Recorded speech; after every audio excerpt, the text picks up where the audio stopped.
views and opinions expressed in this program are those of the participants and do not necessarily reflect the views of BronxNet or the program underwriters.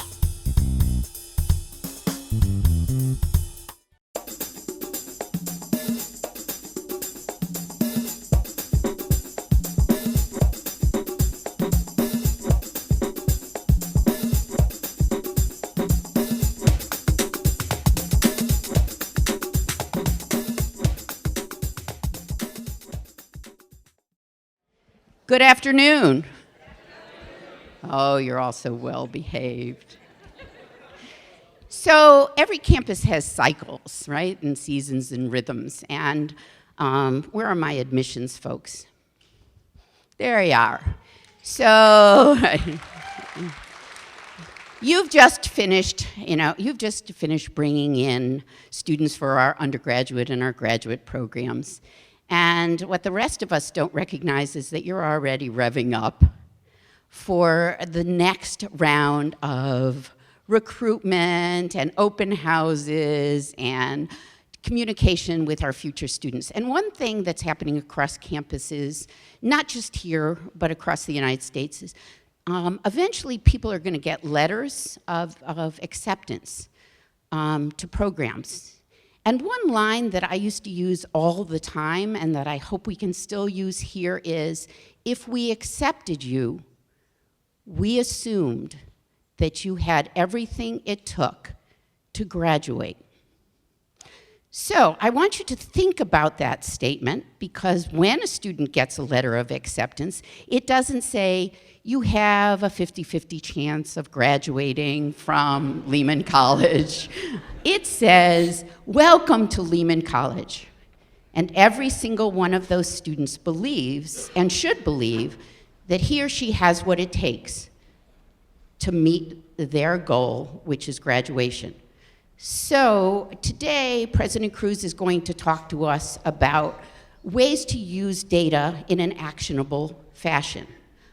I want you to remember that behind every single data point, there's a human being.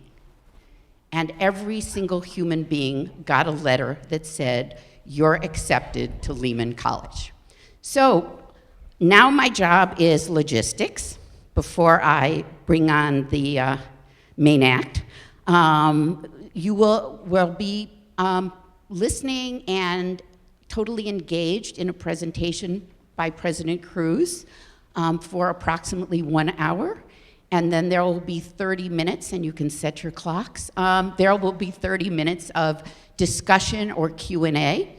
You will see handy-dandy little places for you to stand.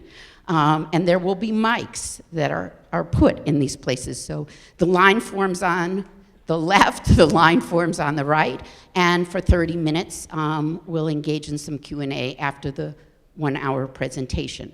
So listen up and enjoy yourselves and think about how this is going to impact on your work and your offices and your teaching and your performance as students across this year.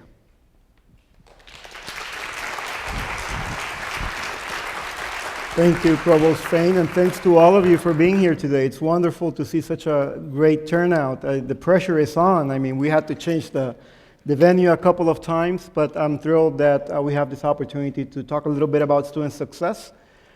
One thing that I want to sort of say right away is that first, we're having this conversation as a follow-up to convocation when I had the occasion to mention that one of the things we would be focusing on this year is redoubling our efforts to increase completion rates, to narrow achievement gaps, to improve learning, and to reduce the time it takes our students to graduate. So that's the main reason we're meeting today, sort of to kick off a year-long effort that will be that will consist of many conversations, some centralized, some decentralized, that will help us do good on that front.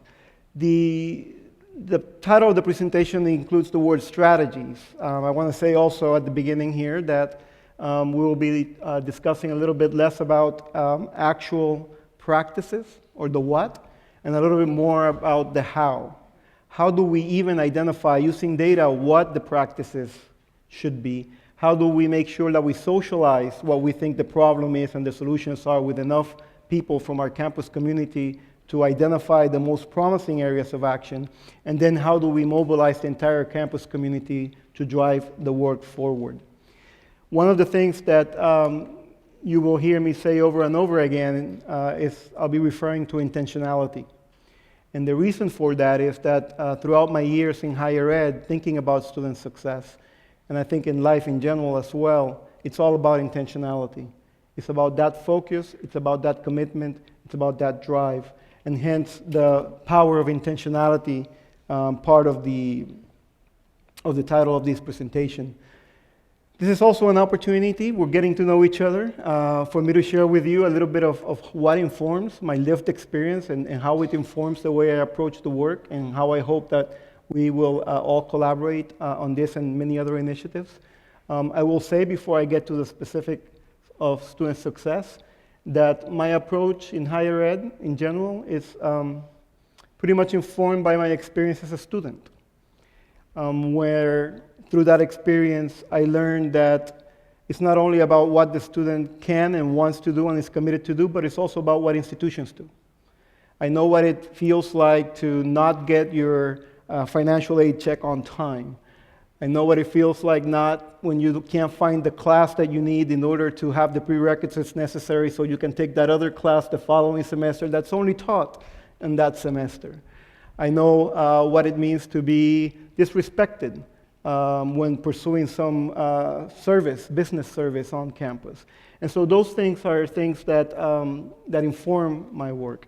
I know what it means to have a faculty member that goes way above and beyond, not only to teach, but also to educate in the bigger sense of the term.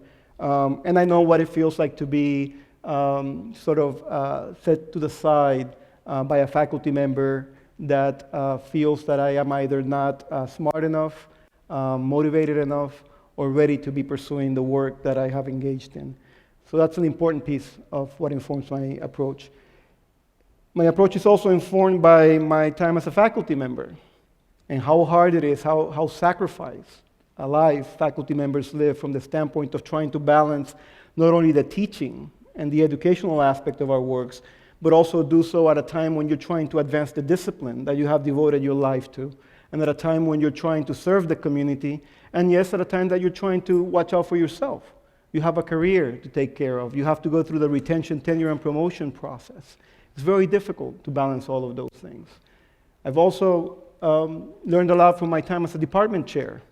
Not only do you have to do everything that the faculty do, but now you also have to somehow find enough time and peace of mind to deal with the responsibility of developing your faculty, the responsibility of maintaining the integrity of your curriculum, the responsibility of making sure that the trains are running on time, that you can absorb budget cuts, that you can meet the requirements of your accreditation agency, and that you can put some time and energy into committees that you're not sure why they exist or where the work is going, right?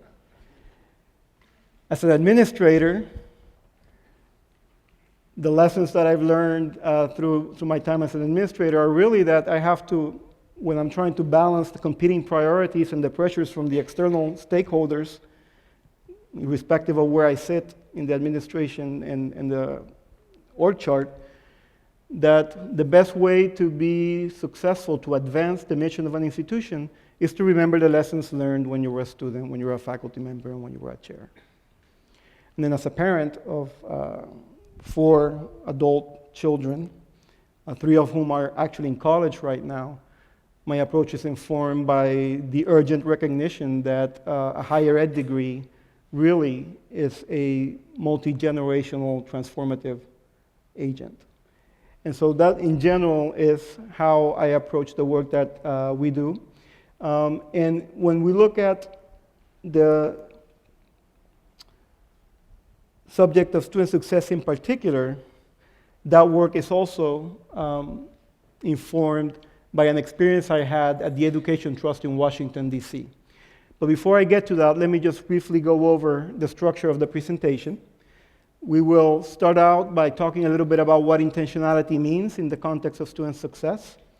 I will then present 3 case studies of intentionality in action.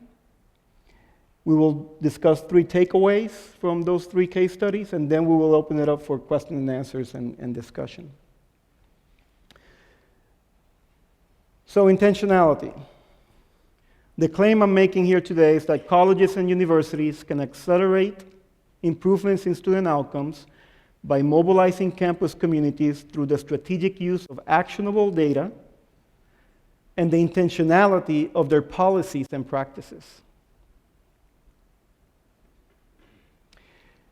Several years ago, I had the opportunity to work in Washington, D.C. for a national advocacy and research organization called the Education Trust. The Education Trust, its sole mission is to advocate on behalf of low-income students and students of color so that they get the best possible educational opportunities from pre-kindergarten all the way through college. And through that process, I had the opportunity to lead a national initiative on student success called the Access to Success Network. At the time, the Access to Success initiative was the longest standing and farthest reaching student success initiative in the country.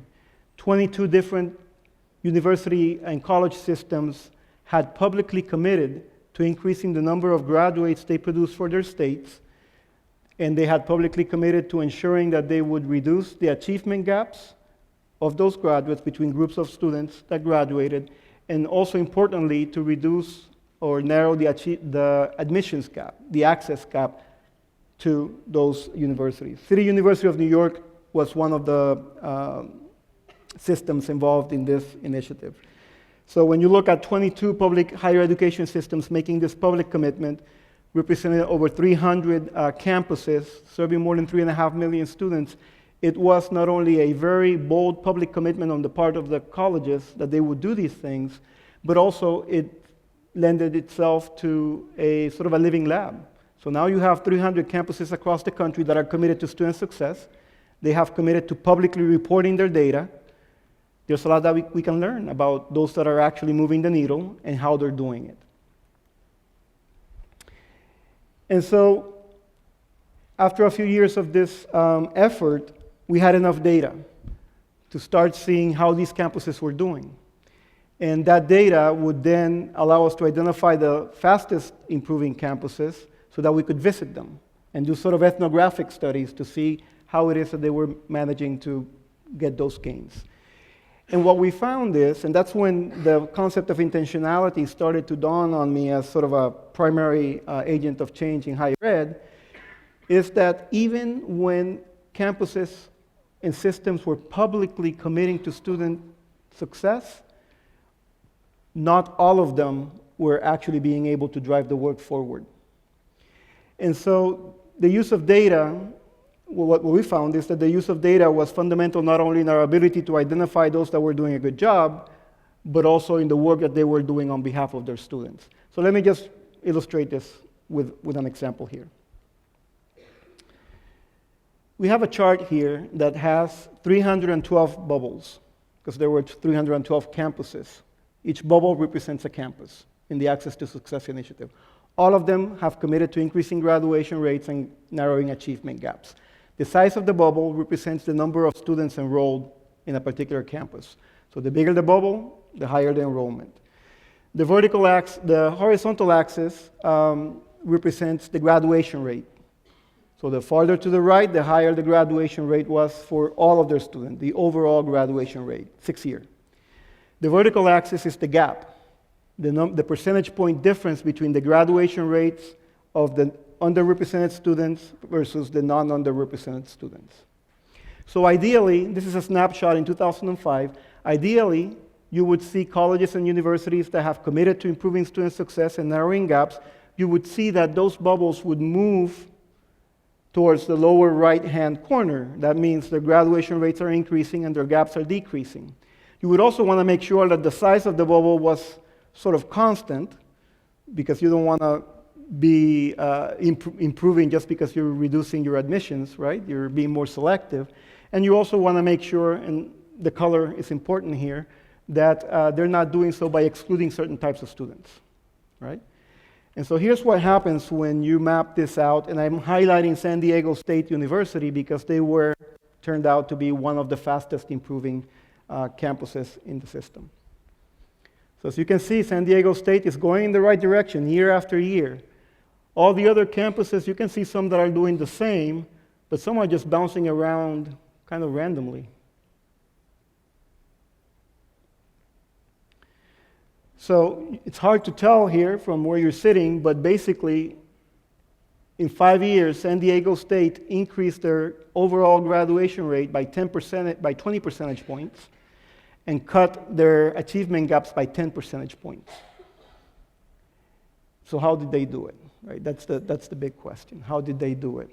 And it was not only San Diego State, Florida State did a good job, Towson University did a good job, Northridge University was doing a good job, University of Wisconsin, Eau Claire. There were many. Not as many as we would like, but there were many that were doing a really good job. And so at the Education Trust, also a research organization, we documented all of the practices that we found that these colleges and universities were putting into place, and we can make available later on after this event links to the various reports that were put out highlighting the work of each of the fastest performing or highest performing campuses. But what was interesting is that the things that these campuses were doing to move the needle so intentionally, everybody's doing. Right? When you ask them, so what are you doing? They would say, well, we're doing freshman year experience. Check. When you ask somebody that's not doing that well, are you doing first year experience because it seems to be, work? Oh yeah, we do that. They were doing undergraduate research, they were doing learning communities, they were doing study away and study abroad, they were doing supplemental instruction, the things we all do. All institutions do these things. So really when we started digging beneath those first order answers, what we found is that it wasn't about the practices, it was about the practitioners. It was about the level of intentionality, the level of focus, and the use of data. It was about the how, not the what. Eventually, after we were able to sort of decipher that, we put out a paper that we can also provide a link to called Occupy Higher Education, why colleges should own the effort to improve student success, and in there, we sort of highlighted some of these practices.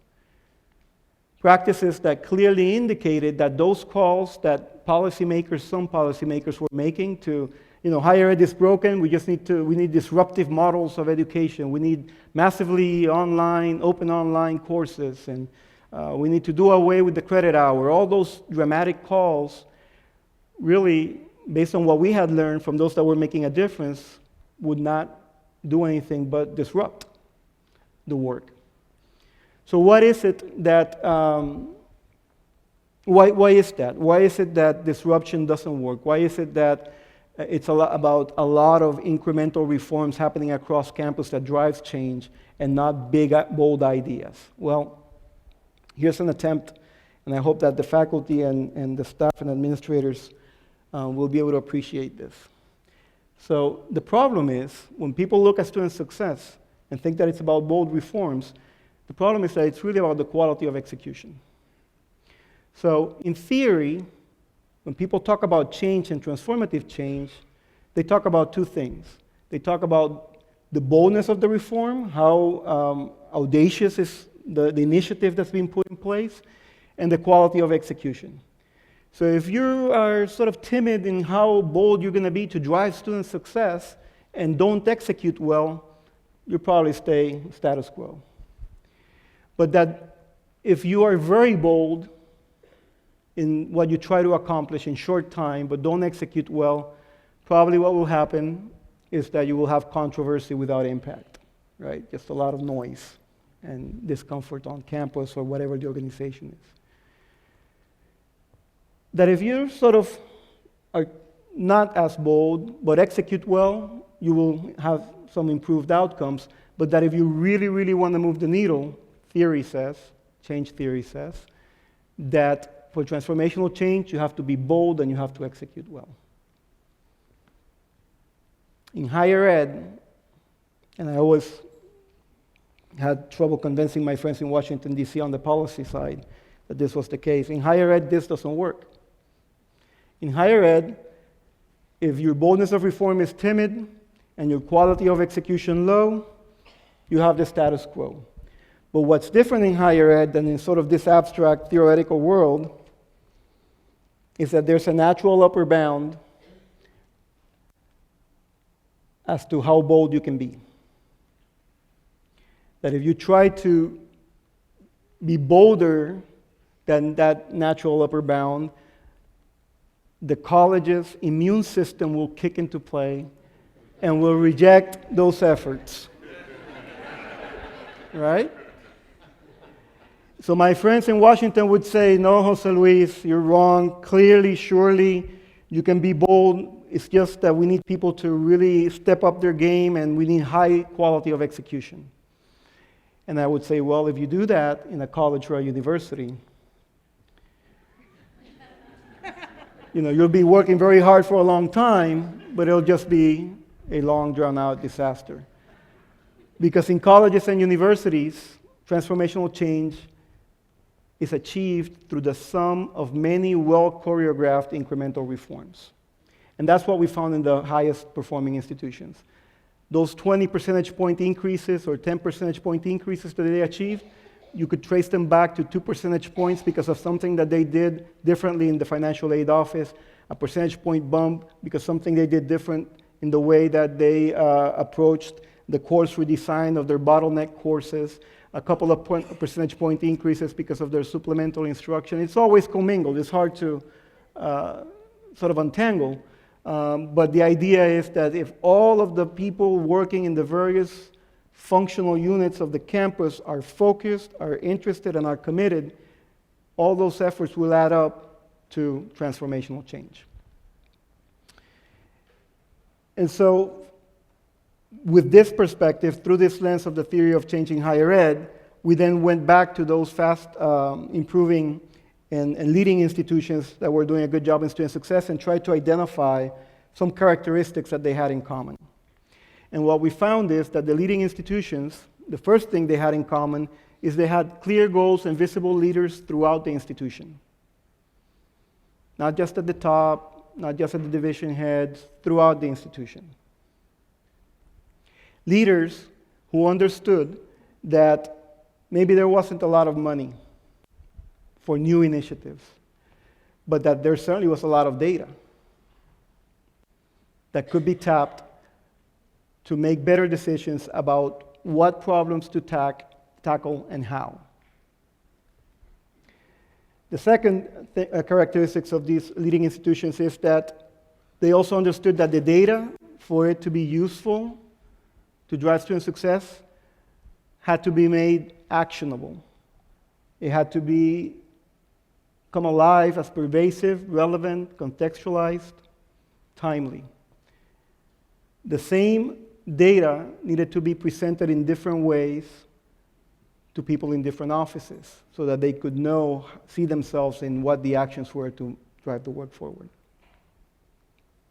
The third characteristic is that they understood, these leading institutions, that the best way to accelerate improvements in institutional outcomes was to up the tempo, yes, but to keep the rhythm of the institutional routines. So it's not about taking shortcuts with the fourth characteristic, which is shared governance and institutional culture. We got to respect the boundaries. We have to color within the lines of the colored or developed through decades of institutional collegial governance. But we need to make sure that we are moving a little quicker through those structures and processes. And data allows you to do that. And finally, that these leading institutions were very clear from the moment that they decided to embark in student success as a priority for them, that student success efforts need to privilege student learning. It's not about lowering standards, which is something that tends to come up when an effort is made to focus on student success. Well, of course, one easy way to increase graduation rates is for us to give everybody A's so they can graduate in no time, right? No, that's not it at all. Because we want our students to be well educated, and we want them to be able to not only be workforce ready, but also ready for life, as civic-minded citizens.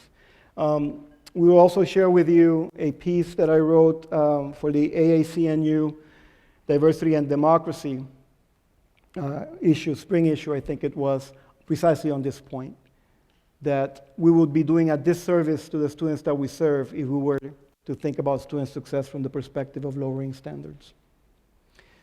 So that's what intentionality is about. And we know that it has worked for many colleges and universities across the country. It's been well documented. The question is, can it be replicated? I mean, one thing is to do a deductive exercise, to look at all of these universities that have done a good job, and then sort of try to distill what it is that they did and how they did it, and come up with a theory. Another is if we now can take that theory and apply it elsewhere. And what I want to share with you today, which is really exciting, is that yes, it can be replicated. And I'm going to share 3 examples of how I've had the opportunity and the privilege to be involved with the University of Puerto Rico and California State University Fullerton in putting some of these ideas into play and seeing how they can, in fact, help move the needle. So the first case study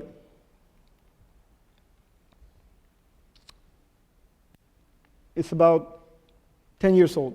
When I was at the University of Puerto Rico as the Vice President for Student Affairs for the system. The University of Puerto Rico at the time consisted of 11 campuses throughout the island and approximately 62,000 students. It's a case study on access, but my position is that success starts with access. Because if we really want to advance our mission, which in the case of the City University of New York is to serve as a vehicle of upward mobility to the underserved populations of the city, then access is key. We want to touch as many lives as we can. So here's what was happening a decade ago. The University of Puerto Rico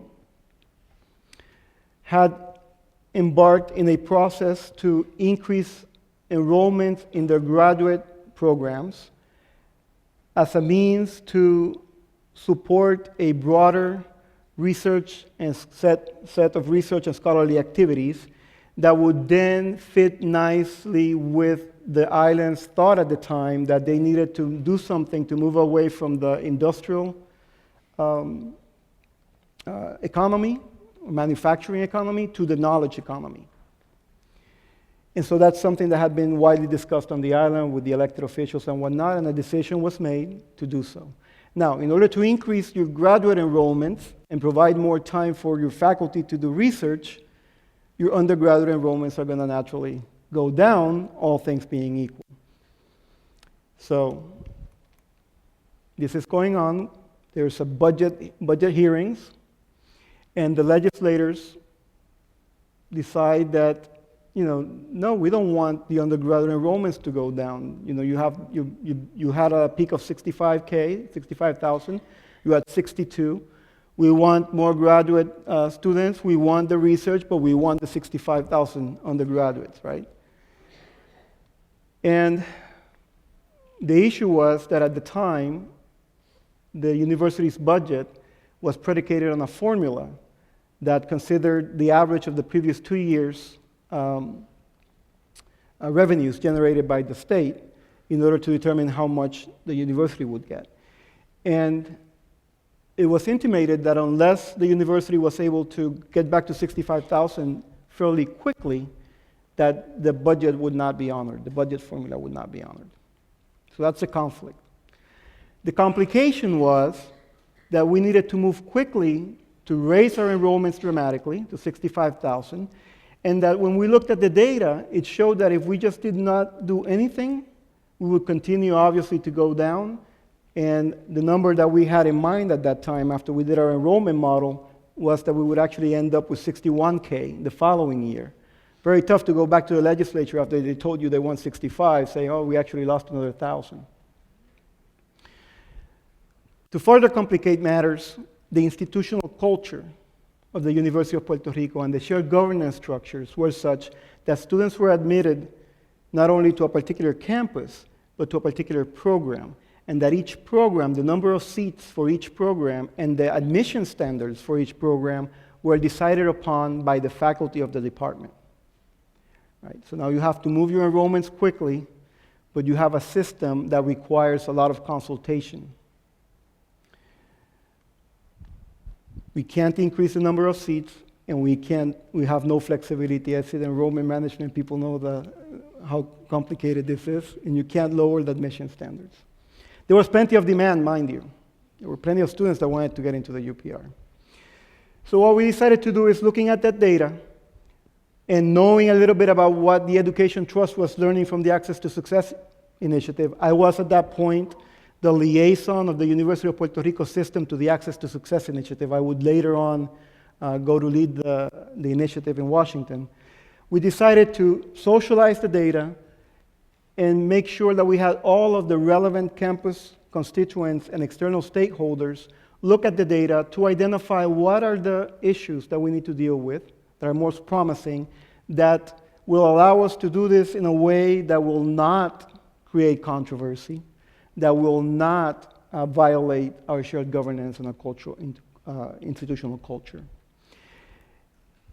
And here's what we learned. As we moved through these various meetings, crowdsourcing what to do. We learned that one of the problems we had was that very few low-income students were taking the college entrance examination, the SATs here. In Puerto Rico, it was a college board exam. And that even though only 20% of the high school graduates graduated from a private school, they represented 40% of our freshmen. They were doubly represented because the students in public schools correlated with low income were not applying. So clearly there was an opportunity. What if we can increase the pool of applicants, of qualified applicants, and then just admit them into the seats that we have and have been going unfilled? So how do you make sure that all public school students, the 45,000 of them, that graduated from high school would take the College Board exam? Well, you make a universal administration of the entrance exam. You work with the Department of Education, with the College Board, with the executive branch, with the teachers' unions, and you give the College Board exam for free during a school day. And that's what we did. Well, okay, now they took the exams, but they're not going to come to us because our recruiting materials are not attractive enough. You know, we can't compete with the materials that the for-profits and the nonprofits are putting out there to recruit the students, particularly the low-income students. So we looked and we found out that we were spending a significant amount of money producing 50,000 application packets, more than the 45,000 students that actually graduated, and we were investing primarily through a big marketing and branding company that was doing that work for us. And since they were so out of touch with students, as we were told through these focus groups, how about if we have our students produce the recruiting materials? So we work with the Rio Piedras campus, which is the flagship institution in Puerto Rico. They have a very well-known communications program, and we just handed the budget over to the students and a couple of faculty members in a capstone course, and they produced the La Universidad al Éxito campaign, and it was a huge success. Now, for those that are in the room, our students, this was the first time that the UPR actually did any social media work. You will recognize, I guess, Twitter and Facebook. That other one, that's called MySpace. Just so you know. Well, public school students don't feel welcome at UPR. They live around the campus, but they've never set foot on the campus. Okay, so what do? We work with the UPR, with the Department of Education, with the mayors and the media to do national, in Puerto Rico, island-wide, 11 campuses, 1 university open house. The mayors of the various municipalities provided transportation to take the students to the campus that was closer to them. Well, you know what? The problem really is that the high school counselors hijack our admissions applications. We send out 50,000 applications to if I remember correctly, over 200 high schools in Puerto Rico. But some guidance counselors will keep them, and they will decide who gets them based on who they think is college material. So we created a student ambassadors program, and we had students from our 11 campuses go to approximately 10 to 20 different high schools, depending on their location, and hand deliver the application materials to all of the 12th grade students there. Okay, now they have their application materials. They're beautifully, they were designed by students. They took the College Board, but really the problem is that they're not realistic about the programs that they apply to. Remember, each program had different admission standards. So students sometimes would apply, they could apply to 3 campuses, 3 programs. They would apply to engineering and pre-med when those were the most impacted programs and hardest to get into. They were definitely college material. There were definitely programs that had seats available, but they were just not matching into the right ones. So we worked to create an online calculator, admissions index calculator, that students could plug in their GPA and their College Board exams and see what programs they could have been eligible for had they applied the previous year. Every year this would change based on demand, but at least they would get a sense of what were their reach programs and what were their realistic programs.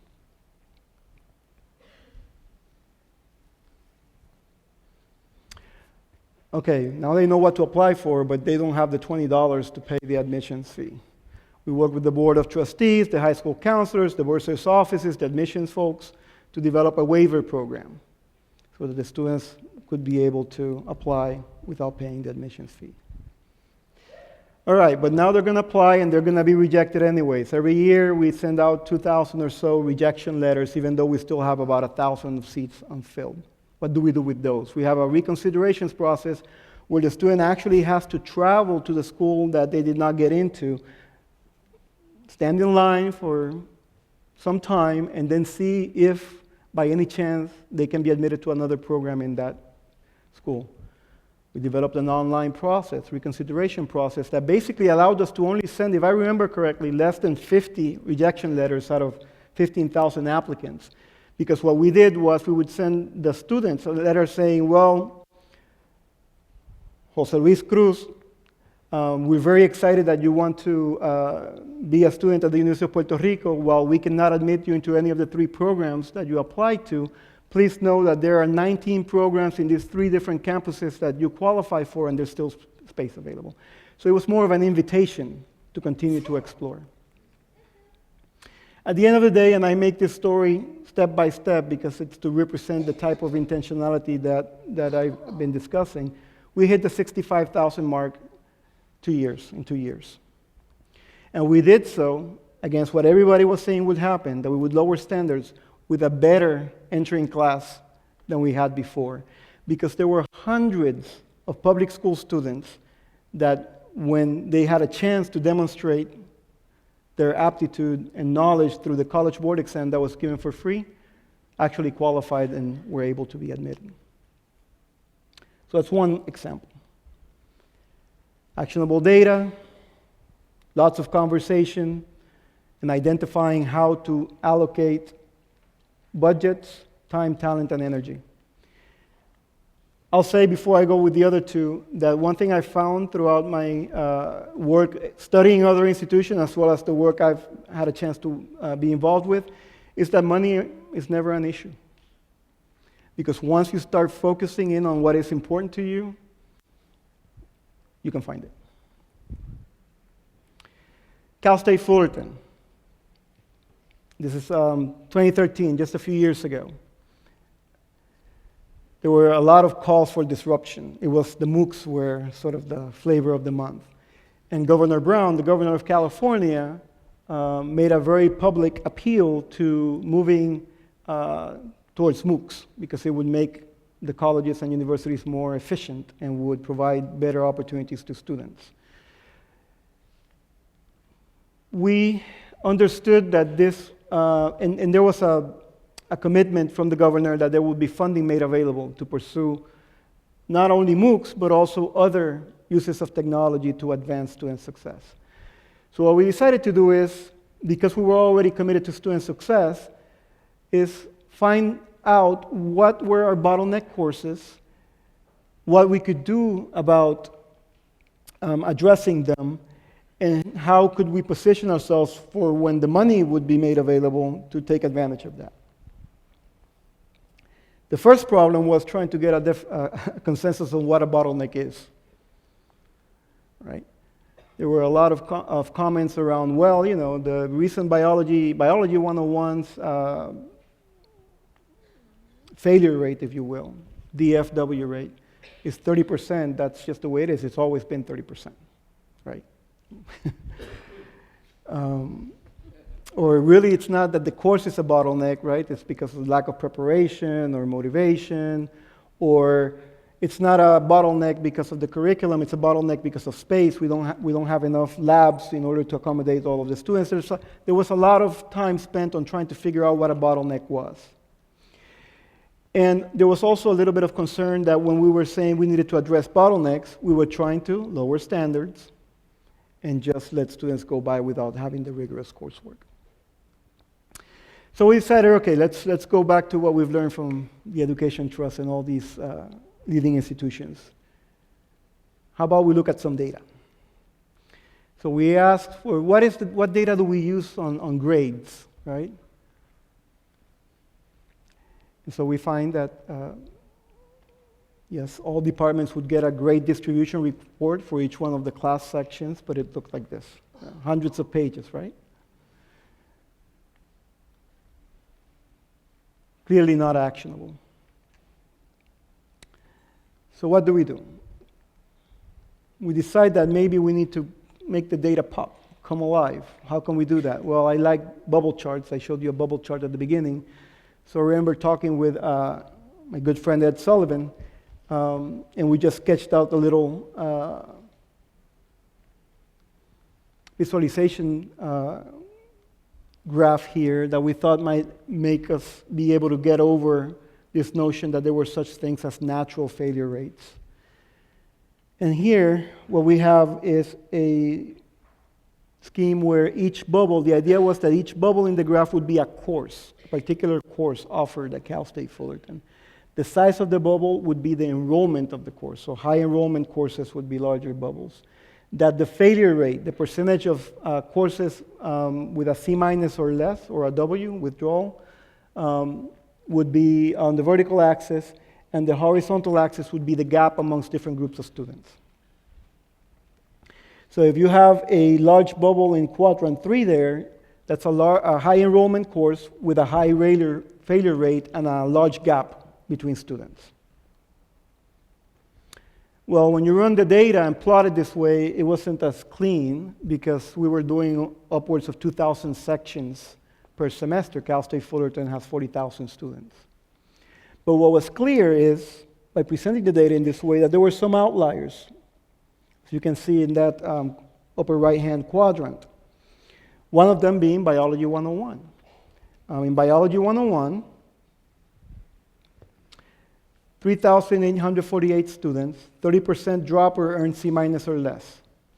Course above 90th percentile in failure rates and 75th percentile in gaps. Underrepresented students were 10 percentage points more likely to fail that course than non-underrepresented. So clearly, if you're an institution that's trying to drive improve graduation rates and reduce gaps, this is an area of focus, of intentionality. And there were many, not just picking up on biology here. So now, armed with the data and having the conversation and knowing that there would be some funding made available eventually, the faculty is engaged in trying to figure out ways in which to responsibly address these issues. And I'm happy to say that 6 faculty teams were eventually awarded over $360,000 from this governor mandate funneled through the California State University system, and that we were able to fund about $325,000 additional to projects that were not submitted to the Chancellor's Office for renewal, just to see what would happen, right? So you have the actionable data, you have the right people in the room making decisions, and then you figure out ways to fund the work. In short order, 1 year to the next, over 20 courses saw improvements in their pass rates responsibly, right? And we also saw something interesting, which is because these conversations had happened in the way they had, that when the system, California State University has 23 campuses, decided to identify the faculty that could help other campuses do good work, they identified 15 courses that needed help across the system. 5 of the 15 leads were from Cal State Fullerton. So now you have the campus taking a lead and accessing additional funding to drive its own work. So actionable data, the right conversations, driving intentionality into action. The third case is student success teams, Cal State Fullerton as well. So Cal State Fullerton had committed to improving graduation rates by 10 percentage points in 5 years, and had committed to narrowing the achievement gaps by 50% in 5 years. Everybody was a little nervous, including me, because when you looked at the graduation rates, they were hovering around 50% for over a decade. And so how do you move quickly was at that point in time a little a mystery, if you will. So one of the things that the strategic plan called for was betting on was advising. So we're going to increase graduation rates by 10 percentage points. We're going to narrow the achievement gaps by 50%. And we're going to do so by instituting a mandatory advisement requirement for all students, 40,000 of them, right? So obviously the initial conversations were around there's no way we can do that. The student to counselor ratio, to advisor ratio is just not where it needs to be. We don't have the tools. The data is in various disparate systems.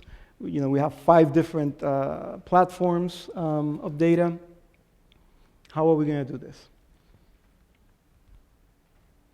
Well, the first thing is, after hearing all of these comments, is you need to bring all the data together.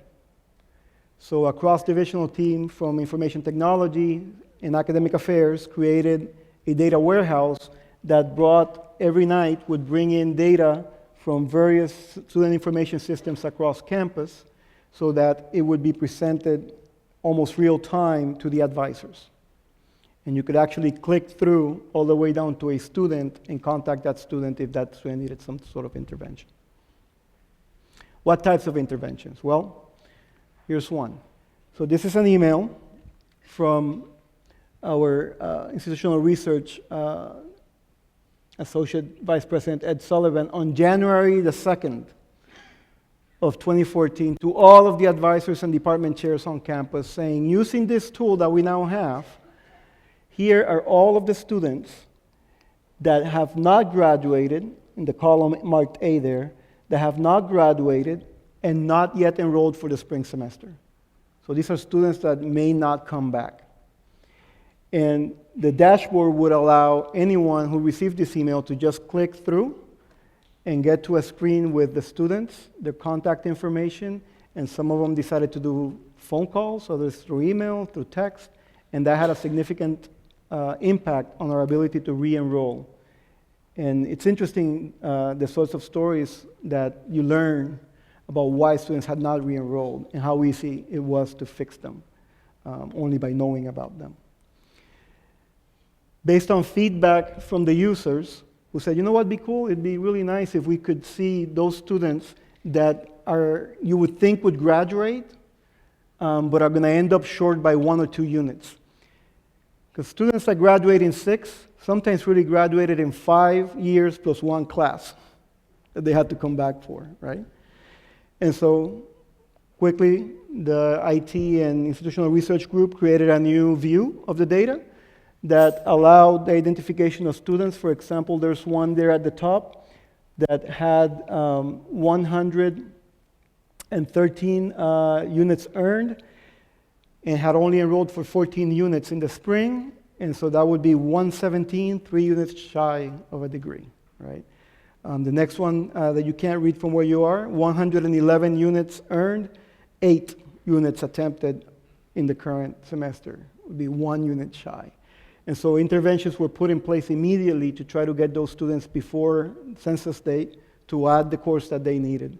In some cases, a mini session course that would give them the 1 unit that they required. The tool, the data and the tool were so successful, the Student Success Dashboard is called, that a decision was made, you know what, there's really no reason why we shouldn't have advisors whose sole job is to mine this tool and reach out to students to make sure that they graduate. And so an investment was made in what we called graduation specialists. Each college, Cal State Fullerton has 8 colleges, received a graduation specialist, received training on this tool, and were able to put the tool into action. Here's a one case study of a graduation specialist that within her first 2 months was able to prevent 237 graduation deferrals. 237 students that had applied for graduation but would have learned at the end of the year that in fact they weren't quite ready to graduate. The success from this effort then led to a conversation around campus on the very intentional construction of student success teams. So now we, in addition to having the graduation specialists in green here, we decided to go out and hire retention specialists to focus on the lower division students so that they could maintain progress, and to ask each college, the associate dean of each college, to chair a team that included the graduation specialist and the retention specialist, a faculty advisor, college staff, an assistant dean from student affairs, a career specialist, and that team would meet weekly to look at data, decide what things they could do for their local students with the knowledge they had of what their issues were, and drive the conversation forward. To make sure that this momentum was not lost, the VP of Student Affairs and myself as provost chaired a steering committee that met every month with the chairs from each college to see what is the data saying, what are we doing about it, what are the results we're getting. And here's what intentionality looks like. I mentioned that we were concerned about the aggressive goal of increasing 10 percentage points in 5 years because as far as 6-year graduation rates, it's the left, you can see that it was hovering 50%. Just if it had been that bubble chart at the beginning, it would have been bouncing through time, right? This is the 4-year graduation rate for transfer students. You can see that it's hovering around 63, 65%. It didn't take 5 years to meet the goals. It only took 3. And you can see the dramatic increases in graduation rates through the very focused intentional action. So it can be done. Now, what's really interesting, and we should always keep in mind, and I always try to work it back to that, is that, for example, that 10 percentage point increase in 6-year graduation rates over 3 years, each percentage point, because of the size of California State Fullerton, represented 40 students, 20 of them underrepresented, and about 18 of them low income, right? And so if we go back to this whole notion of the multi-generational power of change, it means that today, or at the end of last year, 400 more students were actually getting their diplomas on a timely fashion. And that's really what we always have to sort of keep in mind. So actionable data, lots of conversation. And you know, there's no best practice anywhere that said, what you need to do is a student success team, right? This is something that was developed given the constraints and the realities and the conversations of a campus community. So the takeaways from these 3 case studies is that I think, in my opinion, sometimes it is less about a lack of dollars, but about a lack of focus on campus communities in general, and that actionable data can help harness the transformational power of the campus community in identifying the problems, identifying the possible solutions, and enacting the work. That transformational improvements in institutional outcomes are rarely achieved through disruptive methods. I have yet to see a place where one silver bullet really drove student success, but rather are most often the result of the sum of many well-choreographed, data-driven incremental efforts. And that because of that, I firmly believe there's every reason to believe that if we redouble our efforts, embrace the use of actionable data, and make student success a movement at Lehman College, not just a priority, that we will soon be celebrating dramatic gains in student success and institutional outcomes. I'm totally confident of this, and more so every day as I get to meet more of you and hear about your ideas for the future. Thank you, and hope you have a great evening.